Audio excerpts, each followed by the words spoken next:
자, 그러면 이제 기본적인 행정법의 틀은 보셨고, 그 세부적인 내용, 물론 오늘은 여러분들한테 뭐 정말로 세부적인 사항을 다 설명드릴 수는 없으니까 기본적인 틀 안에서 다시 조금 세부적으로 들어가면, 자, 행정법. 이 행정법은 여러분들 단일 법전이 있어요, 없어요? 없다고 그랬죠. 그러면 어느 법을 읽어봤더니 행정의 조직, 작용, 구제에 관한 내용이 있으면 그게 다 행정법이에요. 그럼 이런 행정법에는 종류가 어떤 게 있느냐? 자, 헌법이 뭐예요? 헌법? 헌법이 뭐예요? 제헌절, 헌법 만든 날이잖아요. 헌법은 한 국가의 최고 근본규범으로서 국민이 누릴 수 있는 기본권과 국가의 통치작용, 그 기본 질서를 담아놓는 게 헌법이에요. 이 헌법에서 대한민국은 민주공화국이다, 민주국가다, 이런 게 천명돼 있어요. 대한민국 국민은 누구나 신체의 자유가 있다, 언론 출판의 자유가 있다, 재산권이 있다, 이런 내용들을 담아놓는 게 한 국가의 근본규범으로 헌법이에요. 헌법은 그러면 누가 만들까요? 헌법은 결국 한 국가의 최고 근본 규범이에요. 헌법은 누가 만들까요? 국민이 만들어요. 국회의 의결을 거치지만 최종적으로 국민투표로 확정돼요. 그러면 이 헌법은 주권자인 국민이 만든다고 보시면 돼요. 그러면 이 헌법에서 모든 국민이 직접 참여할 수 없으니까 권력 분립을 천명해 놨어요. 권력 분립을. 그래서 국민 모두를 규율하는 입법, 법률은 누구 보고 만들으라고 그래요? 국회. 그래서 입법권은 국회한테 주겠다, 의회한테 주겠다. 이 법률들이 이제 입법자들이 다양한 내용의 법들을 만들겠죠. 그러면 이 헌법 안에도 행정권은 대통령을 수반으로 하는 정부한테 주겠다. 그러면 그 규정은 헌법 규정이면서 동시에 무슨 법이에요? 행정법. 행정에 관한 내용을 담고 있잖아요. 여러분들 기본권 제한하더라도 너무 가혹하게 침해하지 마라. 그것도 행정 작용에 관한 걸 통제한단 말이에요. 그럼 그 규정은 헌법이면서 또 동시에 행정법이 돼요. 입법자들이 이제 법률을 만드네요. 내용을 봤더니 행정의 조직, 작용, 구제에 관한 내용들이 담겨져 있어요. 그럼 그게 다 행정법이 되는 거예요. 근데 오늘날에는 원칙은 국회가 전부 법률을 만들어야 되는데 여러분들 규율하는 일반적 추상적 규율, 이건 국회가 만들어야 돼요. 그게 권력분립의 원칙이에요. 근데 지금 국회가 무슨 법을 만들려고 하냐면 환각물질 이런 거 제조하고 판매하고 흡입하면 그런 걸 이제 처벌하려는 법을 만드네요. 당연히 시작은 국회가 해야 돼요. 국민을 구속하는 건. 근데 국회의원은 299명이 모여서 의결로 법을 만든단 말이에요. 그리고 여러분들 실생활을 정말 잘 몰라요. 그러니까 지금 어떤 환각물질이 문제되는지는 국회가 잘 몰라요.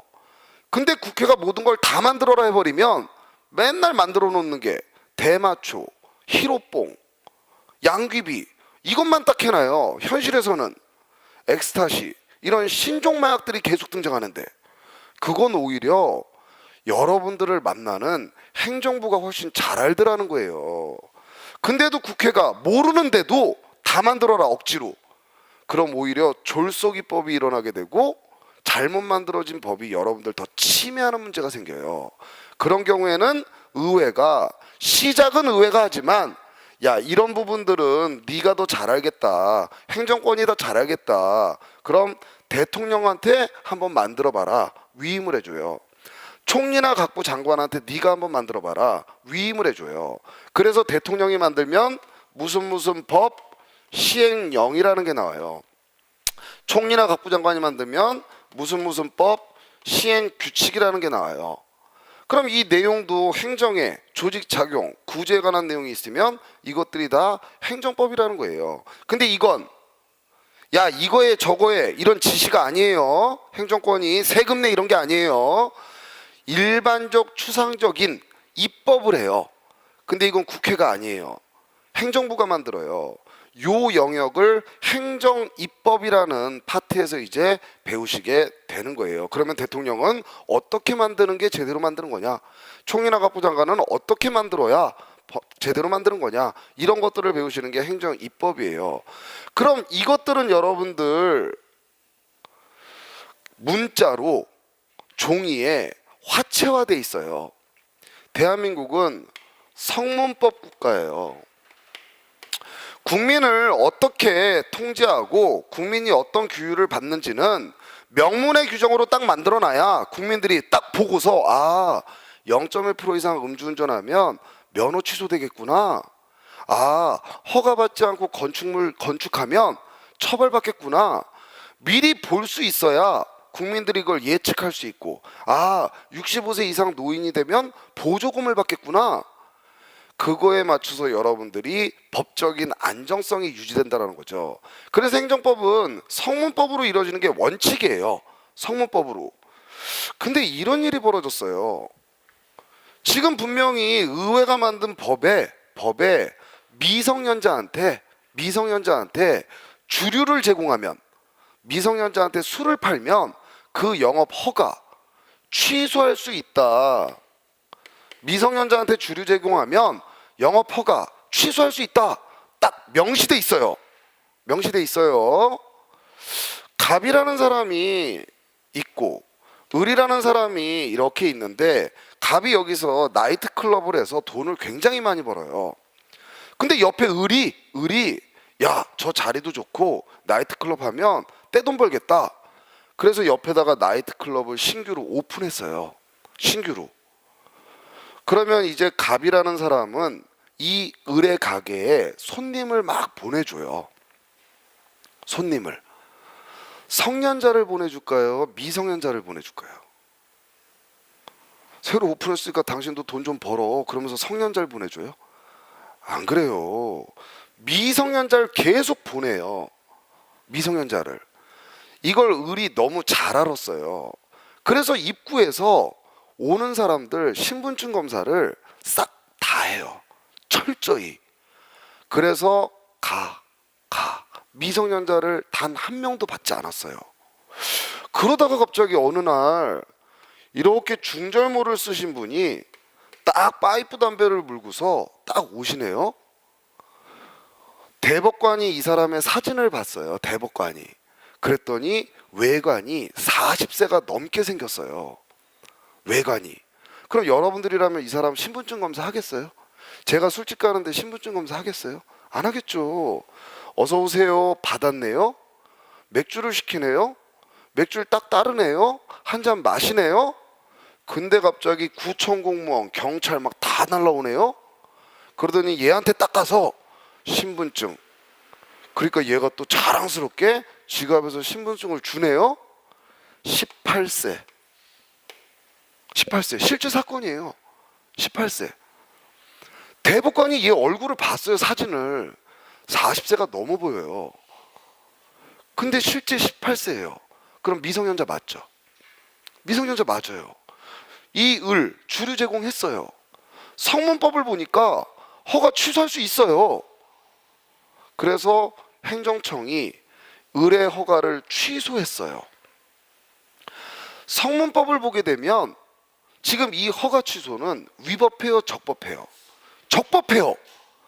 근데 여러분들 일반 상식, 여러분들 감정으로 느낄 때 이건 허가 취소하는 게 맞아요, 안 하는 게 맞아요? 안 하는 게 맞아요. 왜? 이런 사정을 전부 알았다면 물론 객관적으로는 미성년자한테 주류 제공했지만, 이런 사람이 이제 오픈한 지 일주일밖에 안 됐는데 40세가 넘어 보이는 미성년자한테 단 1회 주류 제공했다고 허가 취소하는 건 가혹하다는 거예요. 그게 비례의 원칙이에요. 분명히 할 수 있어도, 법적으로 할 수 있어도 그 효과가 달성하려는 공익보다 침해되는 사익이 너무 크면 그건 가혹하다. 이런 분이라면 이 경우에 경고만 해도 이 사람은 다시 절대 미성년자한테 술 안 팔아요. 근데 법에 할 수 있다고 해서 그냥 해서 이거 적법으로 끝내면 이건 국민 감정에 맞지 않다라는 거예요. 그럼 이거에 위반돼서 이 허가 취소는 위법해져요. 근데 이건 명문으로 존재하는 게 아니에요. 국민들 머릿속에 이 정도는 명문의 규정이 없어도 너무나 타당하게 따라야 되는 헌법이야, 이렇게 등장하는 거예요. 그게 여러분들이 배우시는 행정법의 일반 원칙이라고 이제 배워요. 그럼 이건 성문법이에요, 불문법이에요? 여러분들 머릿속에 있어요. 이건 성문법이에요, 불문법이에요? 불문법. 그럼 대한민국은 성문법주의가 원칙이지만 절대 놓칠 수 없는, 간과할 수 없는 모든 국민들 머릿속에 타당한 원칙이라고 있는 것들, 비례원칙, 평등원칙. 자, 여러분들 공무원이 되셨네요. 대기 중에 화투 쳤어요. 그럼 당연히 징계받아야죠. 당연히 징계 사유 발생했어요. 법에 봤더니 징계는 6가지가 있네요. 그 중에 하나가 나갈 수 있어요. 넷이 심심풀이로 화투 쳤어요. 근데 3명은 가장 약한 견책, 다음부터 하지 마. 근데 1명은 파면. 법만 보면 할 수 있어요. 근데 이 3명과 이 1명은 서로 다른 게 없어요. 만약에 이 파면당한 공무원이 시험 붙자마자 기술을 연마했네요. 밑장 빼기. 그래서 월급날만 되면 싹 꼬셔가지고 맨날 그 기술로 돈을 계속 따가요. 그런 애라면 파면시켜도 돼요. 차별사유가 있으니까. 근데 지금 이 경우에는 전혀 차별사유가 없어요. 근데 왜 얘만 파면이냐? 그건 평등원칙에 위배되더라는 거예요. 이런 평등원칙도 법에서 정했기 때문에 등장하는 게 아니라 일반 국민의 정서상 상식처럼 이건 당연히 지켜야지, 그렇게 등장하는 원칙들이에요. 그럼 우리 대한민국은 성문법 국가가 원칙이지만 성문법에 의해서만 규율받아요? 불문법도 존재해요. 불문법도. 하지만 불문법도 존재하지만 효력이 같은 영역이라면 어느 게 먼저 적용되는 거예요? 성문법. 그래서 이걸 봤더니 적법해 보이지만 헌법적 효력을 갖는 행정법의 일반 원칙에 위배되니까 그건 아웃되더라는 거예요. 그게 우리 대한민국 행정법은 성문법주의가 원칙이지만 그러면서 원래 입법은 누가 해요? 의회가.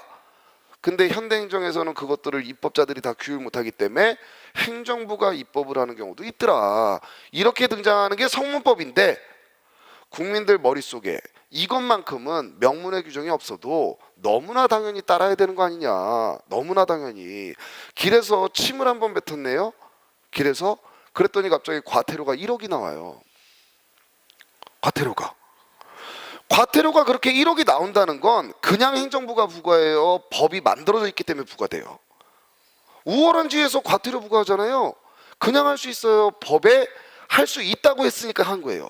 할 수 있다고. 하지만 침 한 번 뱉었는데 갑자기 과태료 1억 나가는 건 무슨 원칙에 위배돼요? 비례원칙.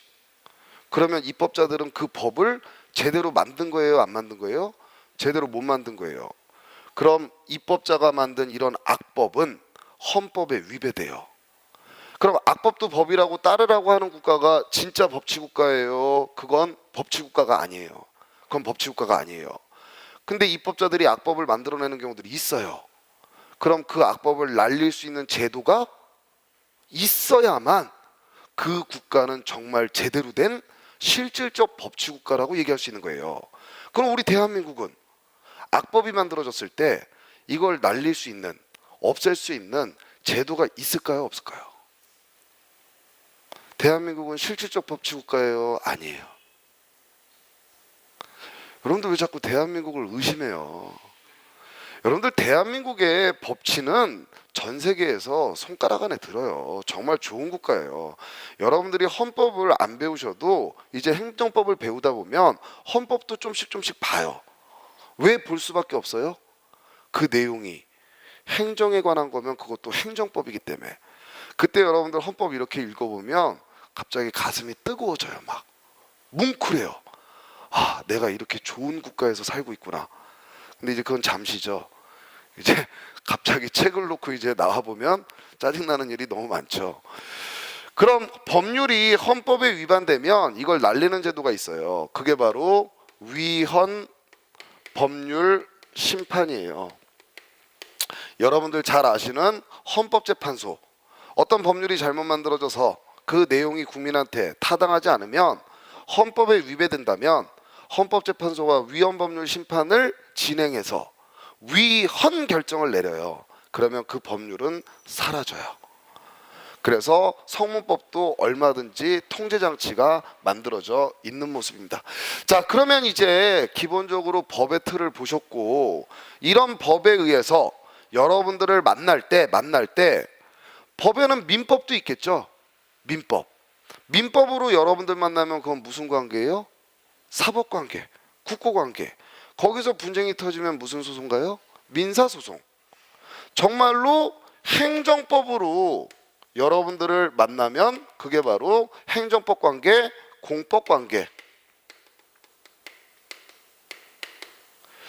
그럼 이제 법으로 만나는 관계잖아요. 법으로 만나잖아요. 그럼 법률 관계라고 보통 얘기하는데, 법률 관계는 권리와 의무의 관계예요. 권리와 의무. 자, 제가 여러분들한테 오늘 유명하지도 않고 이제 막 시작하는 선생님 강의 와주셔서 너무 감사합니다. 제가 끝나고 저녁 식사 한번 대접해 보도록 노력하겠습니다. 그랬네요. 근데 제가 그냥 끝나고 갔네요.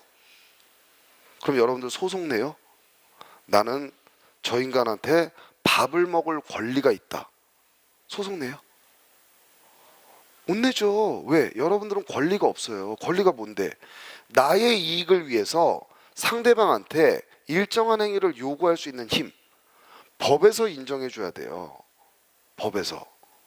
그럼 제가 지금 여러분들한테 이렇게 얘기한 건 법률 관계가 아니에요. 이런 건 호의 관계.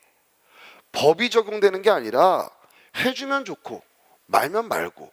자, 여러분들 지하철 탔네요. 노약자석, 장애인석 자리 있어요. 만약에 거기 앉으면 과태료가 날라오네요. 그럼 그건 법률 관계예요. 앉지 말라고 의무를 부과했잖아요. 근데 그런 법이 없다면 여러분들 앉았어요. 그럼 의무 위반했어요? 의무 위반했어요? 아니에요. 근데 사회적으로 욕은 먹어요. 싸가지 없는 놈. 저 옆에 노인분이 저렇게 계신데. 경멸의 대상은 되지만 그 사람은 의무를 위반한 게 없어요. 법률 관계는 권리와 의무의 관계예요. 의무는 그럼 뭐예요? 법에 의해서 일정한 행위를 하게끔 강제받는 거. 그럼 자, 법에 봤더니 세무서장은 소득세를 부과할 수 있어요.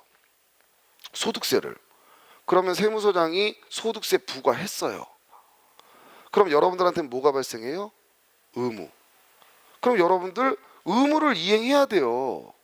근데 나는 소득이 발생하지 않았어요. 소득이. 그럼 난 소득세를 내야 될 의무가 없어요. 근데 소득세가 날라왔어요. 소득이 없는데 소득세가 날라오면 여러분들 안 내도 되는 재산권을 침해하잖아요. 권리를. 그럼 여러분들 뭘 제기해서 구제받아요? 소송. 결국 어떤 게 권리냐, 어떤 게 의무냐, 이걸 배우는 이유는 뭘 침해당한 사람만이 소송을 제기할 수 있어요? 권리를 침해당한 사람만이. 그래서 권리 행사를 했는데 상대방이 의무 이행을 안 해주네요. 그럼 소송 제기해서 판결받아서 강제 들어갈 수 있는 거예요. 그게 법률관계예요. 법률관계. 그럼 여러분들 이건 공법에서 인정되는 권리잖아요. 그러니까 공권. 공법에서 인정되는 의무니까 뭐라고 얘기하겠어요? 공의무. 만약에 사법상 매매계약을 체결해서 돈 받을 거 있고 땅 넘겨줘야 돼요.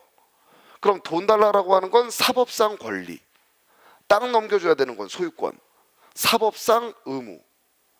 근데 이건 공법에서 인정돼요. 공법의 1차 목적은 뭐예요? 공익달성. 공익달성. 그러면 이 권리나 의무도 공익과 관련이 있기 때문에 인정되는 거예요.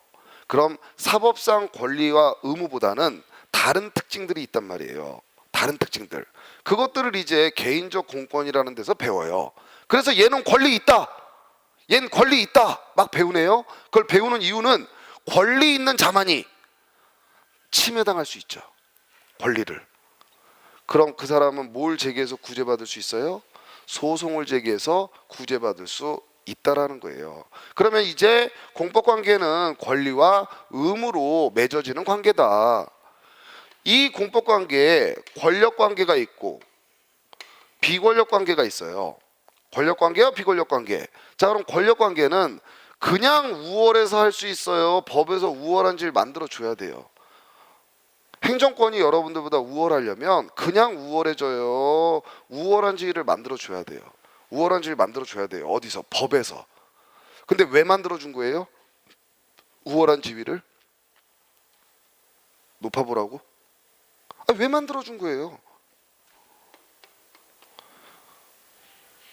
공익 달성을 위해서는 경찰작용, 질서에 위해를 일으킨 사람한테 가서 지금 술을 먹고 행패를 부리는데 되도록이면 자제해 주시겠습니까?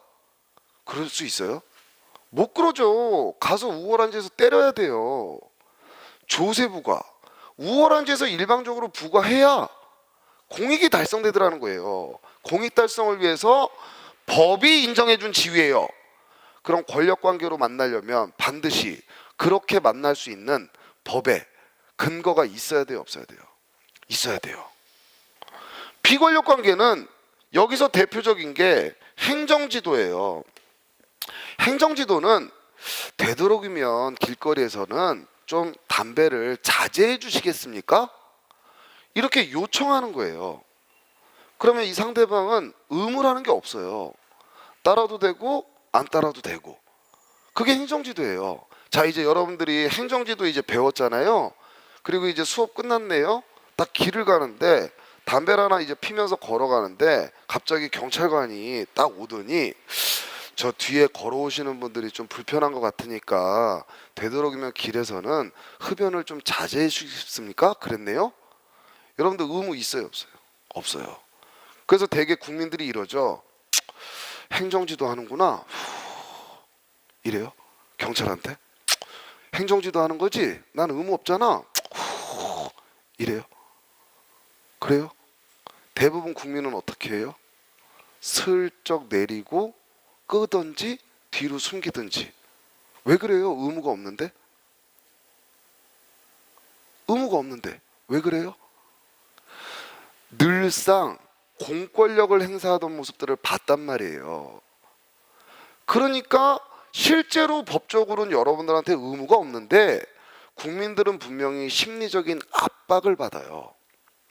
그럼 이런 행정지도라는 미명하에 자꾸만 여러분들 강제하면, 그래서 그냥 피겠다는데 금방 불 붙였어요. 아까 봐서 필 거예요. 그랬더니 경찰이 옆에서 좀 자제해 달라고 그러면 돼야 안 돼요? 안 되죠.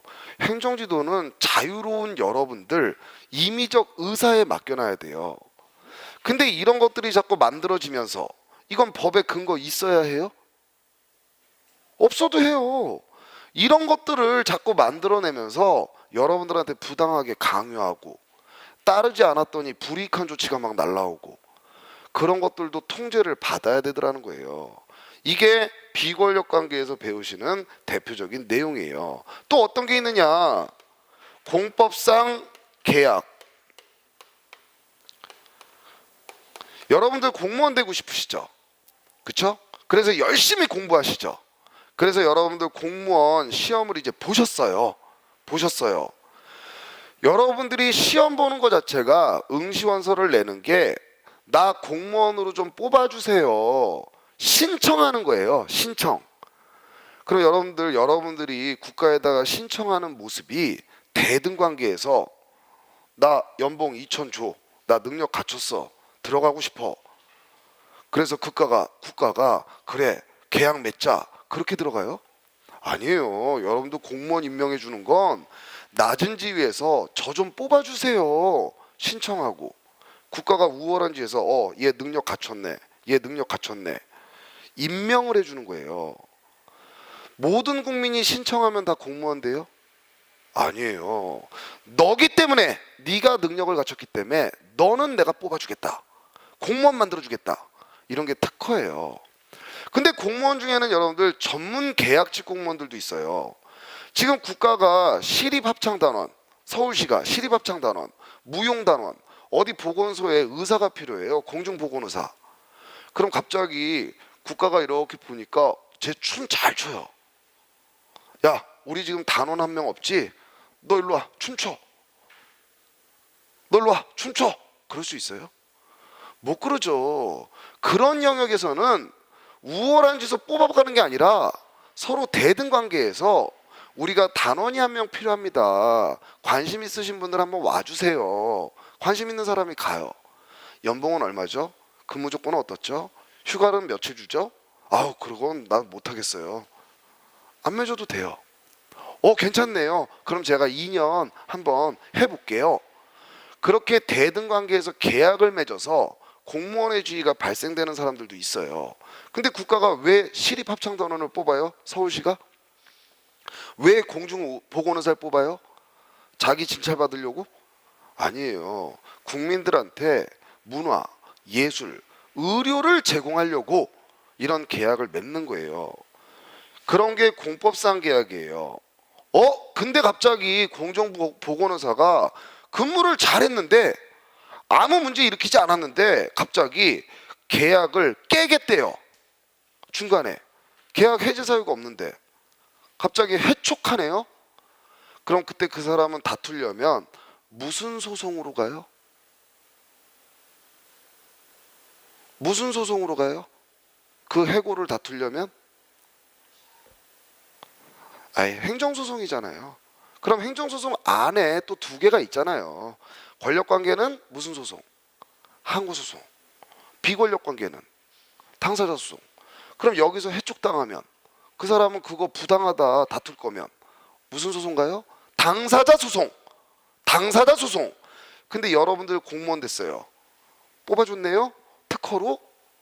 여러분들 잘못했다고 징계 날라왔어요. 그거는 그러면 무슨 소송 가서 구제받을까요? 징계 나왔어요. 일방적으로. 그거는 뭘로 갈까요? 항고소송. 항고소송. 공무원이 국가하고 근무하는 관계, 거기서 명령을 따르라고 했는데 안 따랐더니 징계가 날라와요. 그건 대등 관계가 아니에요. 그건 우월한 짓에서 일방적으로 행하는 처분이에요. 그럼 그건 항고소송 가서 구제를 받는다는 거예요. 이게 비권력 관계에서 이제 여러분들 배우실 큰 틀이에요. 이걸 나누는 이유는 여기는 법의 근거가 있어야 돼요, 없어야 돼요? 있어야 돼요. 여기는 없어도 돼요. 여기는 처분이에요. 행정행위. 행정행위. 이건 행정행위가 아니에요. 여기서 분쟁 터지면 무슨 소송가요? 당사자 소송. 여기서 분쟁 터지면 항고소송. 자, 그럼 이제 권력관계를 보게 되면 권력관계에서 등장하는 행위들을 통털어서 뭐라고 이름 붙인대요? 권력관계에서 등장하는 조세부가 철거명령, 징계 이것들을 전부 뭐라고 부른다고요? 행정행위. 행정행위. 법에서는 처분이라고 불러요. 행정행위.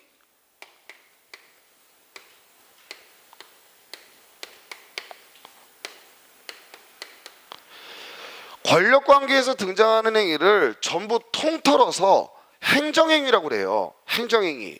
그럼 이 행정행위의 대표적인 게 뭐냐? 하명. 우월한 지위에서 낮은 지위에 있는 국민한테 명령하는 거예요. 그것들을 통틀어서 하명이라고 이름 붙여요. 그럼 조세부과도 세금 내. 하명. 너 왜 허가 안 받고 건물 줬어? 철거해. 철거 명령도 하명. 이 하명을 하게 되면 여러분들한테 의무가 발생해요. 각종. 자, 군대 와라. 영장 날라왔어요. 그럼 그건 여러분들 보고 가만히 있으라는 거예요? 군대 와서 군인으로 복무하라는 거예요? 복무. 자귀 의무. 일정한 행위를 해야 되는 의무. 철거해라. 그럼 가서 철거해야 되잖아요. 자귀 의무. 영업 중단해. 그거는 행위를 하지 말고 가만히 있으라는 거예요. 부작위 의무, 수인 의무. 건물 철거하러 나갔네요. 행정청이 그거 막 방해하면 돼요, 안 돼요? 안 돼요. 참고 있어야 돼요. 수인 의무. 세금 내. 뭐 내라는 거예요? 돈. 쌀 내. 물건 내라는 거죠. 급부 의무. 이 하명으로 여러분들한테 각종 의무를 발생시켜요. 의무를. 근데 이 행정행위는 이렇게 여러분들한테 침익적인 것만 있는 건 아니에요. 여러분들 건축물 지으려면 허가 받아야 돼요. 건축물 지으려면.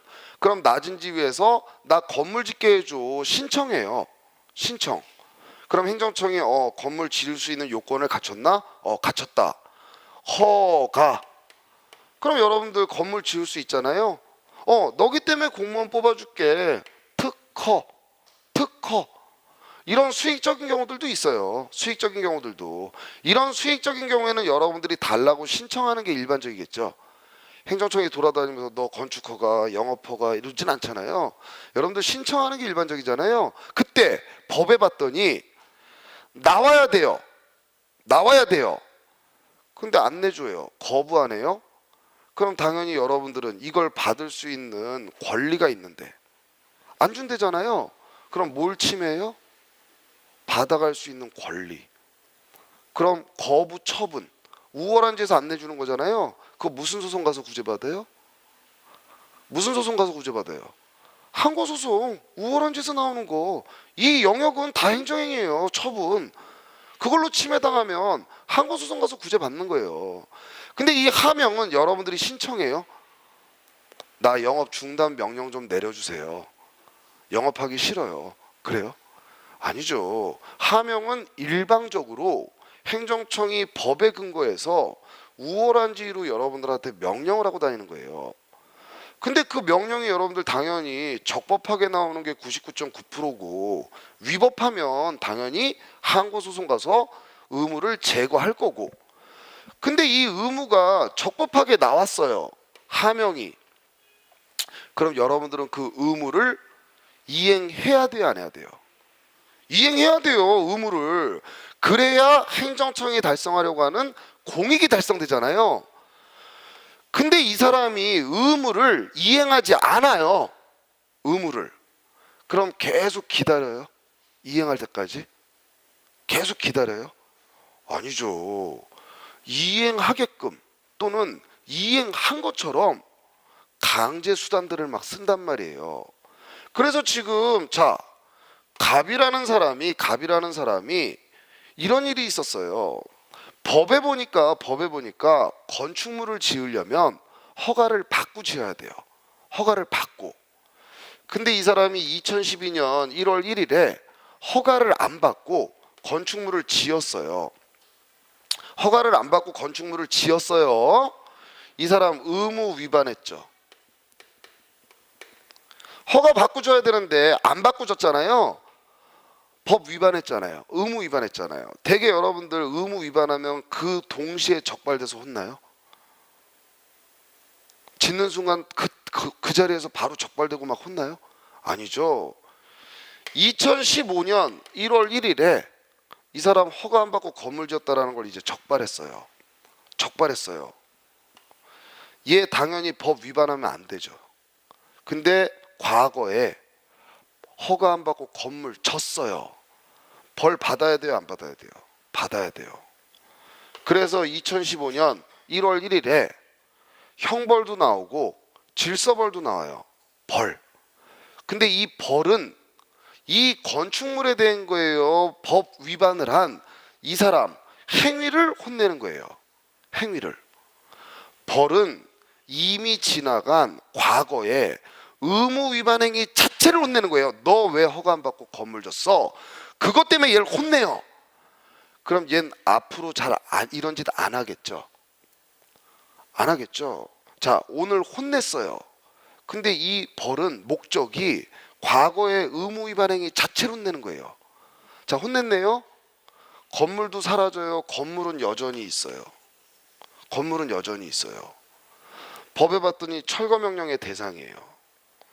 철거 명령 당연히 나올 수 있어요, 없어요? 있어요. 그럼 이제 철거해야 되잖아요. 근데 안 해요. 그럼 기다려요? 계속? 안 그래요. 가서 철거해버려요. 왜? 철거는 얘만 할 수 있어요? 다른 사람이 해도 똑같은 결과를 만들 수 있어요. 다른 사람이 해도 똑같은 결과를 만들 수 있어요. 다른 사람이 해도 똑같은 결과를 만들 수 있는 의무들을 대체성이 있다고 해서 대체적 자기의무라고 그래요. 그럼 이 경우에는 기다리지 않아요. 가서 그냥 부숴버려요. 자, 얘 법 위반행위 하나 했죠. 허가받고 건물 지은 위반행위 하나 했잖아요. 하나. 그랬더니 얘한테 오늘 벌이 나가죠. 침익이죠. 나쁜 거잖아요. 침익이잖아요. 철거명령 나가죠. 그럼 얘 의무 발생하잖아요. 침익이잖아요. 안 했더니 부숴요. 침익이잖아요. 아니 법 위반행위 한 번 했는데 왜 3번이나 때리지? 좀 이상하죠. 아니 국민이 법 위반행위를 한 번 했는데 왜 3번이나 아프게 때리지? 좀 이상하죠. 여러분들이 좀 이상하다는 생각을 하는 이유가 왜 그러냐면 우리 헌법에 보면 일사부재리 원칙이 있어요. 우리 헌법에는 이중처벌 금지 원칙이라는 게 있어요. 국민이 어떤 법 위반 행위를 하게 되면 그게 형벌이라면 한 번 형벌 부과하고 다시는 부과하지 마라. 형벌은 형사법원이 부과해요. 형벌. 이중처벌 금지 원칙에서 말하는 벌은 형벌뿐만이 아니라 과거의 의무 위반에 대해서 나가는 벌, 그건 하나만 혼내라. 한 번만. 일사부재리 원칙이나 이중처벌 금지 원칙은 침익을 규율하는 게 아니라 벌을 규율하는 거예요. 벌. 그럼 이게 2번 나가면 안 되겠죠. 하지만 이거랑 이거랑은 같이 나가도 돼요, 안 돼요? 같이 나가도 돼요, 안 돼요? 돼요. 이거랑 이거랑 같이 나가도 돼요, 안 돼요? 돼요. 왜? 이건 과거에 대한 제재예요. 이 위에 건 현재 시점부터 앞으로 있어야 될 상태를 실현하는 작용들이에요. 애초에 규율하려는 시간적 영역이 달라요. 그러니까 이쪽에서는 무수히 많은 수단들을 배우는데 그 수단들의 어떨 때 쓸 수 있는지 이걸 배우다가 항상 마지막에는 이거하고 이거하고 같이 나가도 되냐? 병과가 가능하냐? 이걸 꼭 마지막에 물어봐요. 그게 제일 여러분들 헷갈려하고. 근데 여러분들 제일 쉬운 거예요. 이 벌은 과거를 규율하는 거예요. 오늘 나가지만. 이 위에 건 미래를 규율하는 거예요. 이건 벌이 아니에요. 그럼 여기 있는 어떤 수단도 밑에 있는 벌하고는 얼마든지 같이 나가도 문제가 돼야 안 돼요. 전혀 안 돼요. 이쪽에서는 여러 가지 강제 수단들을 배우는데 그 각각의 수단의 내용 자체가 어려운 건 없어요. 근데 이걸 큰 틀에서 처음에 접근할 때 큰 틀을 나누고 시간적 영역을 구분해 놓으면 당연히 병과가 가능해요. 근데 이걸 단편적으로 요거는 뭐, 요거는 뭐, 요거는 형벌과 병과가 된다. 아, 형벌과 병과가 된다. 아, 이건 안 된다. 그렇게 하면 이걸 해결 못 해요. 이걸. 그럼 여러분들 여기에 이행강제금이라는 게 있어요. 자, 영업 중단해. 갑. 영업하지 마. 중단해. 갑. 무슨 의무를 부과했어요? 하지 마. 가만히 있어. 무슨 의무예요? 부작위 의무. 그건 누구만 이행할 수 있어요? 누가 영업을 중단해야 돼요? 갑이. 근데 얘가 계속 영업해요. 얘가 중단해야 되는데 다른 사람이 대신할 수 있는 게 아니에요. 그럼 그때 너 영업 중단할 때까지 매일 10만 원. 영업 중단할 때까지. 그럼 하루 하면 10, 이틀 하면 20, 3일 하면 30. 이게 늘어나요. 그걸 압박해서 영업을 중단하게끔 쓰는 게 이행강제금이에요. 그럼 이행강제금하고 벌하고 같이 나가도 돼요, 안 돼요? 같이 나가도 돼요, 안 돼요? 돼요.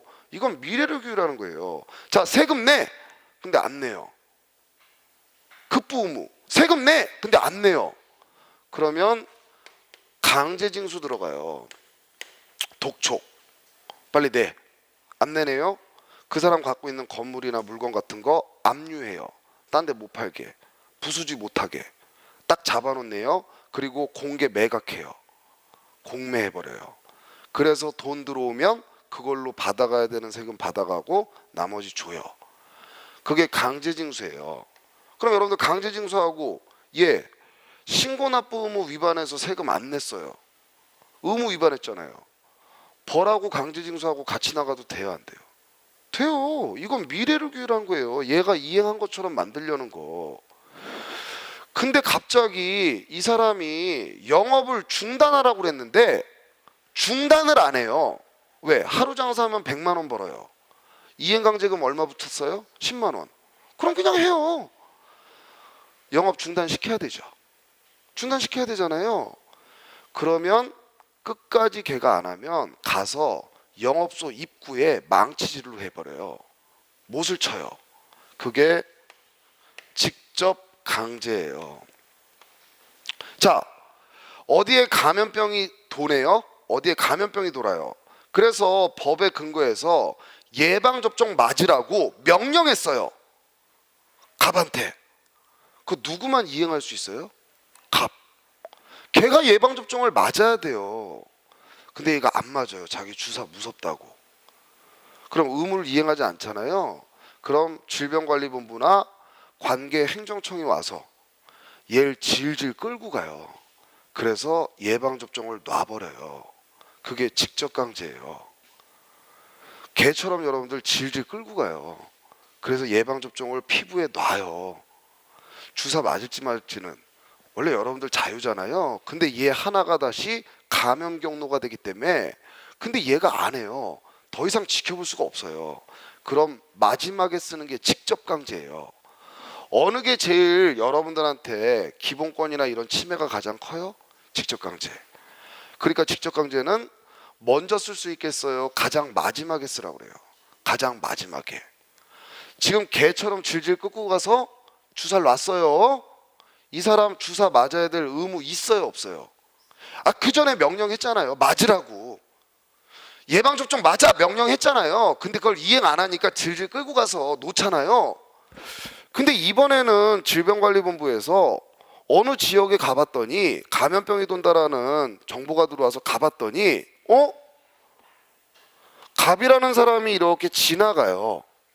질병관리본부 공무원이 이렇게 봤네요. 근데 이 사람 얼굴을 보니까 지금 돌고 있다는 감염병에 걸린 증상이 얼굴에 나타나고 있어요. 나타나고 있어요.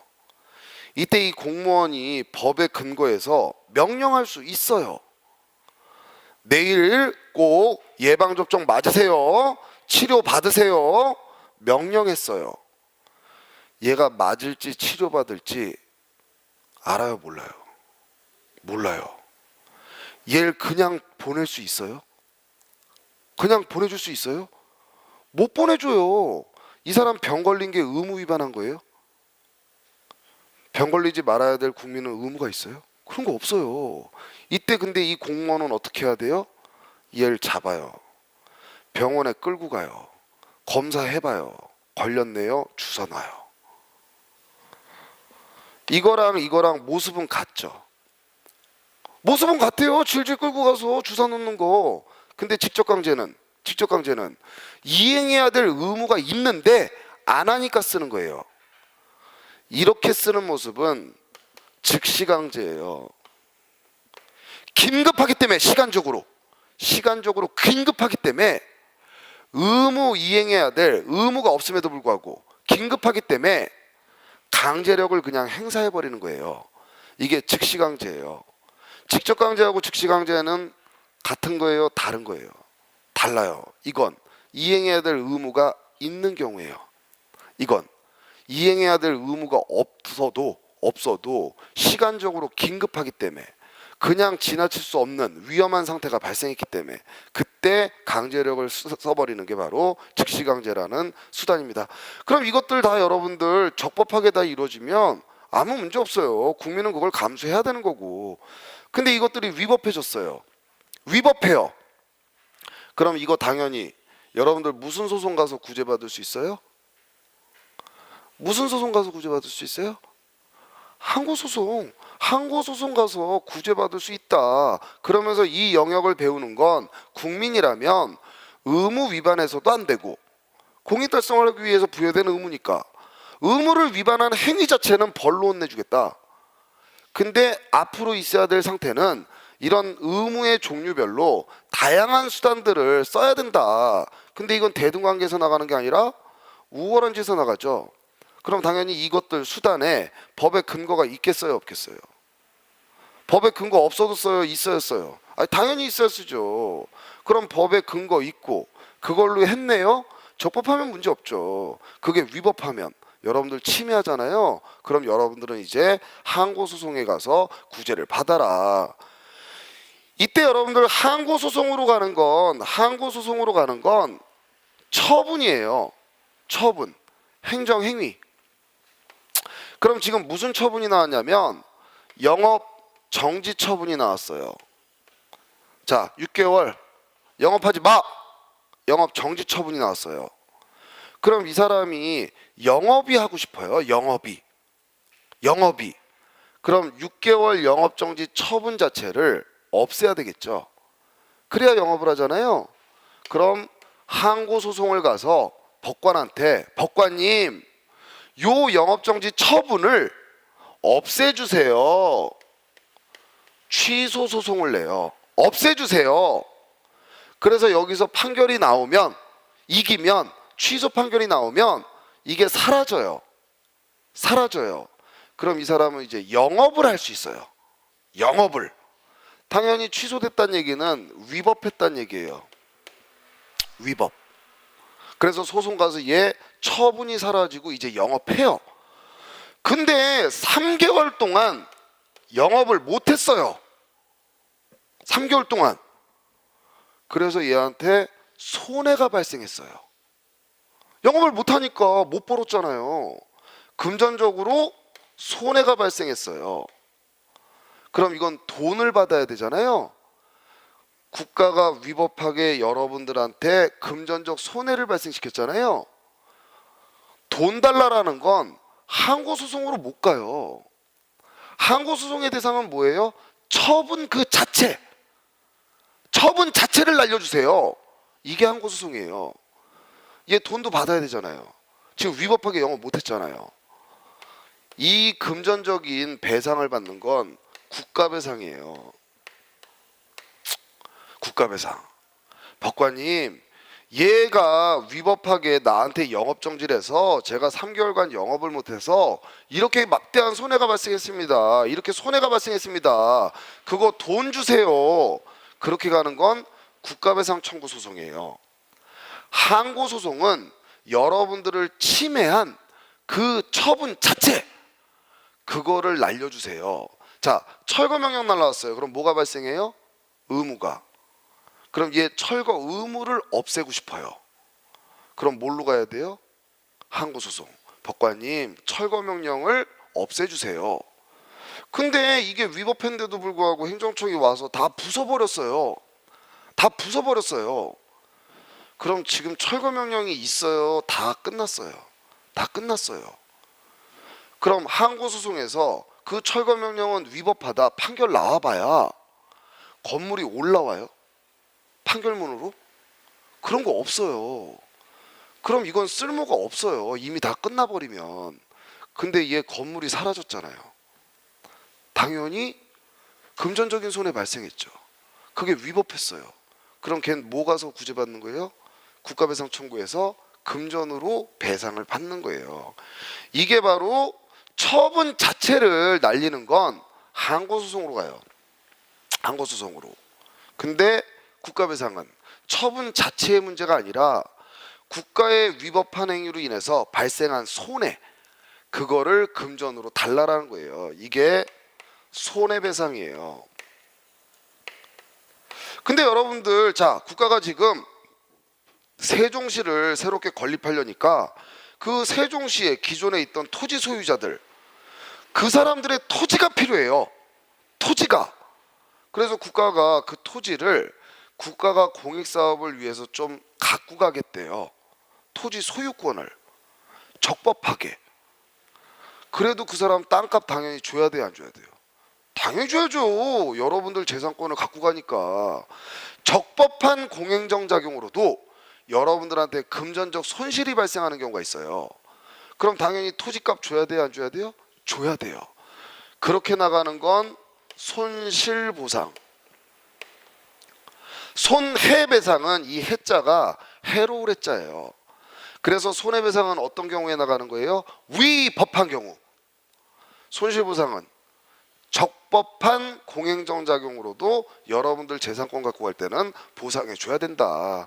요것들을 금전구제와 관련해서 이제 손실보상에 관한 공토법, 국가배상에 관한 국가배상법, 이건 이제 여러분들 금전구제에 관한 내용으로 이제 이걸 배우시는 거예요. 근데 여러분들이 금전이 문제가 아니라 지금 나를 침해하고 있는 그 위법한 처분, 이거 자체를 날리는 건 무슨 소송가요? 항고소송. 그럼 이제 잠깐 쉬었다가 우리 항고소송, 이건 비단 항고소송뿐만이 아니라 실제로 민사소송이든 항고소송이든 여러분들이 소재기를 하기 전에는, 누군가 원고가 소재기하기 전에는 법원이 판결 내리는 경우가 있을까요? 없어요. 사법부는 법정 밖을 나오지 않아요. 사법부는 반드시 소재기하는 원고가 소장을 들고 법정문을 열고 들어가야 돼요. 그럼 법원은 판단을 하네요. 그리고 내보내고 법원문을 닫아요. 절대 사법부는 여러분들한테 밖으로 나오지 않아요. 그럼 여러분들 어떤 범죄인이 검사가 기소했어요. 그게 형사소송의 소재기예요. 검사만이 기소할 수 있어요. 그럼 피고인이 왔잖아요. 피고인 이제 재판받잖아요. 징역 2년 판결 때렸어요. 유죄, 징역 2년, 땅땅땅. 그러면 이제 걔 교도소 데리고 가야 되잖아요. 그거 법관이 데리고 갈까요? 법관은 법정 안에서 판결까지만 때려요. 절대 밖으로 나오지 않아요. 그럼 이제 다시 걔를 교도소로 끌고 가는 건 검사예요. 사법부는 절대 자기가 먼저 적극적으로 법원문을 열고 나오는 경우가 없어요. 이제 조금 쉬었다가 기본적으로 소송이라는 틀이 어떤 식으로 진행되는지, 이건 행정법, 비단 행정소송뿐만이 아니라 여러분들 일반 상식처럼 한번 소송이 저런 식으로 흘러가는구나, 그런 것들 한번 이제 보시고 마치도록 하겠습니다. 한 타임 정도만 더 하면 오늘 여러분들한테 전달해 드리려고 했던 건 깔끔하게 전달되는 것 같습니다. 좀 쉬었다 하시죠.